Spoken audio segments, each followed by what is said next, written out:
Good morning, it's Phaedra from Phaedra Gardeness. Welcome back. Today we are planting seeds in the middle of summer that we will be using for our autumn crops here on the farm. I'm planting out cut flowers for our flower farm and our florist business. I'm also planting out some vegetables today that we want to try and keep going, because often what happens with the flowers or the veggies, you miss that midsummer plant out, or you don't think of it until the weather starts to cool down, and then it's too late to get your flowers or your veggies growing in time so that you actually have something for autumn.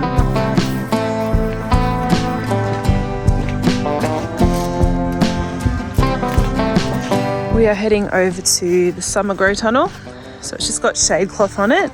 And yesterday what I did is I filled all of these trays up with potting mix, ready for us to get going today. I'm sometimes asked about potting mix, and we have kind of changed the way we do it over the years. We started out with making our own, but what we found was there was live seed contamination happening into our compost mix, and then the seedlings were coming up amongst a whole heap of weeds. So it didn't work out, and we just don't have the facilities to heat treat the soil. It's just too big of a volume to do that, to kill off any viable seeds in those soils. But the mix that we did use, it was a mix of sand, soil and perlite. But if you want to make your own, go ahead. But at a large scale, it became too tedious for us to actually weed out seed trays. It just didn't work out. And then we switched to a cheaper mix, similar to this. It was this brand. It was similar. It was just a really cheap one from our hardware store. And it actually worked amazing for us for a couple of seasons. But then something changed and we don't know what it was. So now we've switched to a more premium potting mix at our hardware store. It's just in a bag, and it's a lot finer, and it's got a better texture, and it's holding moisture. So the two things we're looking for when we use a potting mix is we want it to be a really nice texture, and this is nice and fine, and we want it to be able to hold moisture. So what exactly are we growing at this time of year? I'm going to pop a list up on the screen for you as I go through it. So we've got stock snapdragons, kale, pincushion flowers, gypsophila, and I'm also putting globe amaranth in, but that's going to be direct sown. And then on the veggie list, we've got carrots, coriander, lettuce, radish, beets, and then we've also got broccoli, Brussels sprouts, cabbage, celery, spring onions, swede. So the varieties of the cut flowers, the first one is the kale, and we use the crane variety. We've just had a lot of success with that. And if you haven't already seen, we've still got one of these colours growing out in the field, and it's the middle of summer. It didn't bolt to seed. We're still cutting from it. It did get chewed up a little bit from bugs. I can take some of those leaves off and still use some of these stems in bouquets, but it just performed amazingly well for us. And the two colours I'm doing is the crane bicolour. It's kind of more white than anything else. It's got a tiny touch of pink to it, and then I'm doing the pink. So they're going in. The pincushion flowers, I've got the burgundy. I just really love that dark colour. It's something a little bit different. We've got the snapdragons. I am doing the Costa variety because it is an early bloomer. We've got the baby's breath, and I'm doing the snowflake variety. It is a really nice one to grow as a cut flower. And then our stock. So stock isn't typically grown for an autumn flower unless you're doing it in a hothouse. And we do have that tunnel going up. The beds aren't ready in it yet. So this is really just a bit of an experiment. We are about to have some cooler weather. Stock has a specific temperature that it wants to germinate in. I'm going to pop that up on the screen. And we are about to have those temps through the night, and I'll try and keep them cool during the day, see if I can get these plants to germinate.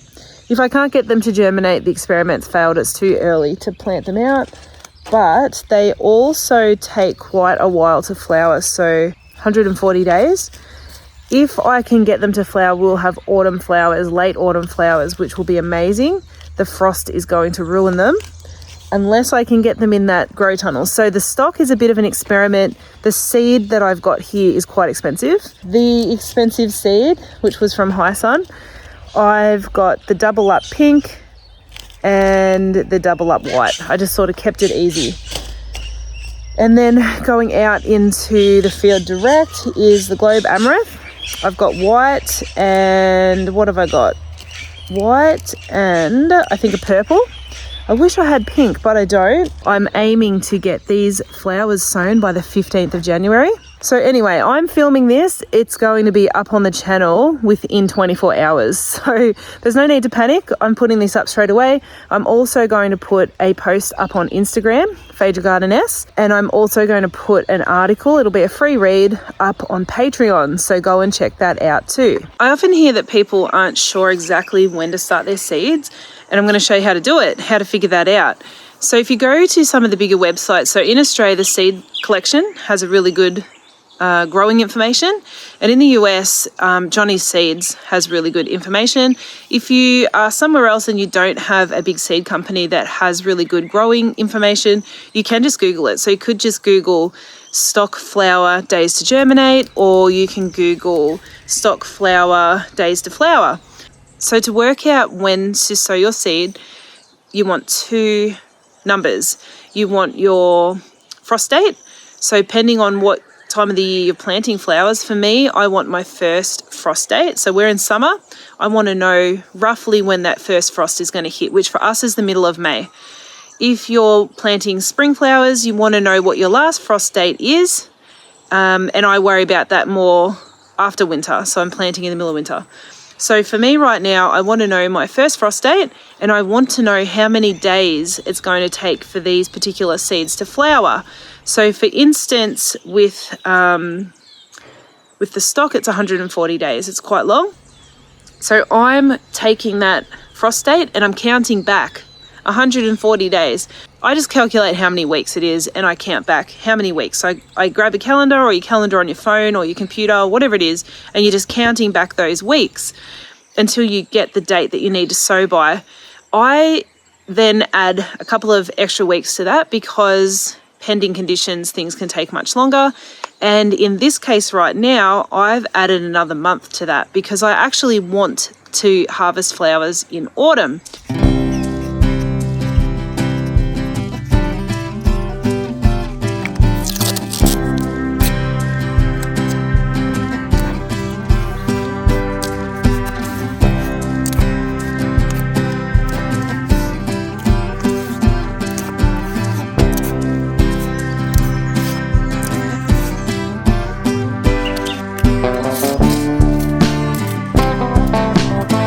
All set up. So what I like to do is I like to label everything, and then I just put the seed packet on top of where I'm sowing. If I'm doing double trays, I just leave gaps, but I label every tray so that there can be no mistakes. In terms of sowing instructions, you're going to need to refer to either the seed packet or the website where you bought the flowers from. I've purchased some of these seeds from a website that doesn't have any sowing information, so you kind of either need to know it or look it up yourself. I've purchased some of these seeds from a website that doesn't have any sowing information, so you either need to know it or look it up yourself. And sometimes I'll write it on the packets, but I haven't in this case, only because I've sown these flowers before and I know how to sow them. But as you watch me sowing, you'll notice I'm quite a messy sower. And my theory is I don't want to be here all day doing this. I like sowing seeds, but it's not my favorite thing to do. So I will heavily sow, and then once they've germinated, I thin them back out so that I've got some good spacing. But because we grow in these really big trays, I sometimes don't even thin them out. I just plant them out into the field when they're much smaller, and pulling them apart from each other isn't upsetting them too much. The other benefit to these really big trays is they don't dry out as quick. And especially when you're sowing in summer and you are in like a greenhouse that is not climate controlled, there's no sprayers, there's no misters. It's reliant on me coming out to keep everything moist. They have a lot more forgiveness in them than little plug trays. And I don't use plug trays at all. Doesn't go well with our climate. and it's very laborious to keep the water up to them.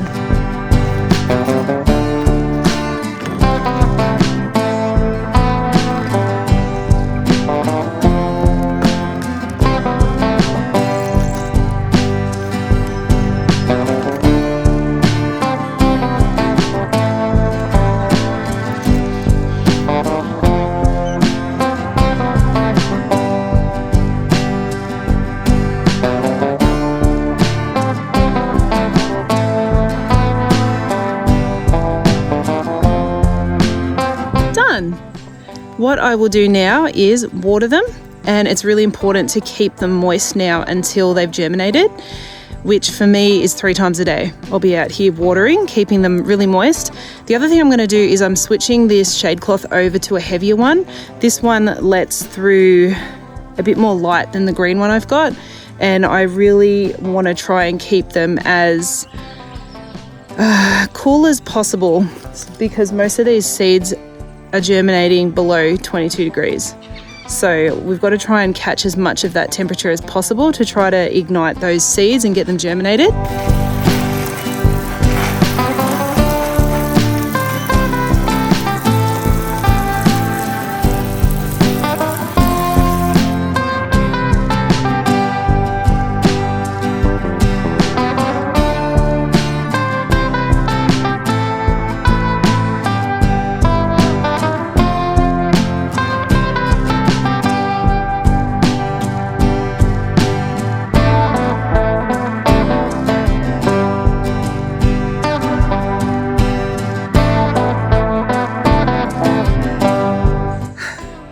So after that nice drone footage, we actually changed our mind and decided to use both pieces of shade cloth.